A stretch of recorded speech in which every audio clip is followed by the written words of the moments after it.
আপনারা ফুয়েল পাসের জন্য যদি আবেদন করেন তাহলে আপনাদের কি কি ডকুমেন্ট এখানে প্রয়োজন হবে এটি নিয়ে কিন্তু আজকে আপনাদেরকে মূল আলোচনা করব। আমি কিন্তু কিছুদিন আগে ফুয়েল পাস এই অ্যাপ্লিকেশনের ভিতরে আপনারা কিভাবে রেজিস্ট্রেশন করবেন এটি নিয়ে কিন্তু একটি ভিডিও দিয়ে দিয়েছি।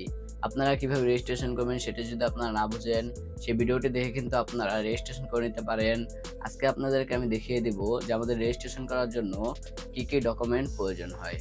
চলেন বাকি প্রসেসগুলো আপনাদেরকে আমি মোবাইল স্ক্রিনে দেখিয়ে দিতেছি।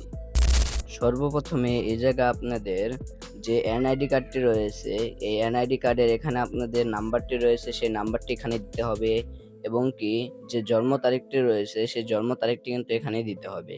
সর্বপ্রথমে কিন্তু এখানে আমাদের যে এনআইডি কার্ডের নাম্বারটি রয়েছে সেই নাম্বারটি কিন্তু এখানে লাগবে। দ্বিতীয়ত আমাদের যে এনআইডি কার্ড অনুযায়ী আমাদের যে জন্ম তারিখটি রয়েছে সেই জন্ম তারিখটি কিন্তু এখানে আমাদের দেওয়া লাগবে। ২ নম্বরে আপনাদের একটি সচল মোবাইল নাম্বার কিন্তু এখানেই দিতে হবে। তো মোবাইল নাম্বারে কিন্তু একটি ওটিপি পাঠানো হবে, সেই ওটিপিটি কিন্তু আপনাদের বসানো লাগবে। এর জন্য কিন্তু আপনাদের রানিং যে ফোন নাম্বারটি রয়েছে সচল, এরকম একটি ফোন নাম্বার কিন্তু আপনাদের দিতে হবে। সেই ওটিপিটা আসবে, সেই ওটিপিটি কিন্তু আপনাদের অ্যাপ যখন আপনারা রেজিস্ট্রেশন করবেন তখন কিন্তু সেই ওটিপিটি এখানে বসানো লাগবে। এরপর আপনাদের গাড়ির যে চেসিস নাম্বারটি রয়েছে সেই চেসিস নাম্বার কিন্তু এখানে আপনাদের দিয়ে দিতে হবে। এই নাম্বারটি কিন্তু আপনাদের যে ইঞ্জিন রয়েছে ইঞ্জিনের কাছে খোদাই করা কিন্তু লেখা থাকবে। সেই লেখার ভিতরে কিন্তু আপনারা এই নাম্বারটি পেয়ে যাবেন। এই নাম্বারটি কিন্তু আপনাদের যখন আপনারা রেজিস্ট্রেশন করবেন তখন কিন্তু আপনাদের ওখানে লাগবে।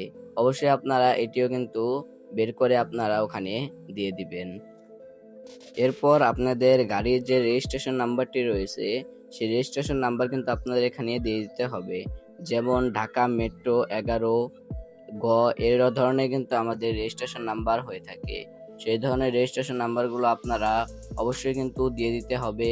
আপনার রেজিস্ট্রেশন নাম্বারটি কিন্তু এখান থেকে দিয়ে দিবেন।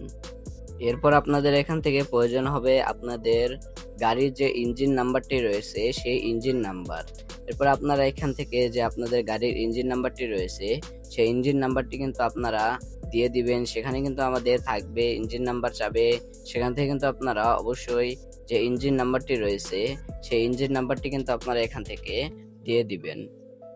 এরপরে সর্বশেষ হলো অনলাইনে আবেদনের সময় কিন্তু কিছু ক্ষেত্রে আমাদের ডকুমেন্টের কপি বা স্ক্রিন কপি আপলোড করতে হতে পারে।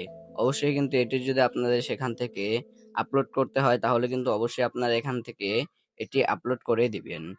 এই ডকুমেন্টগুলো দিয়ে দিলেই কিন্তু এখান থেকে হয়ে যাবে।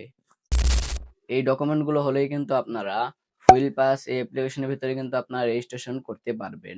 দেখা হচ্ছে একটা নতুন ভিডিওতে। তখন সবাই সুস্থ থাকবেন, ভালো থাকবেন। আল্লাহ হাফেজ।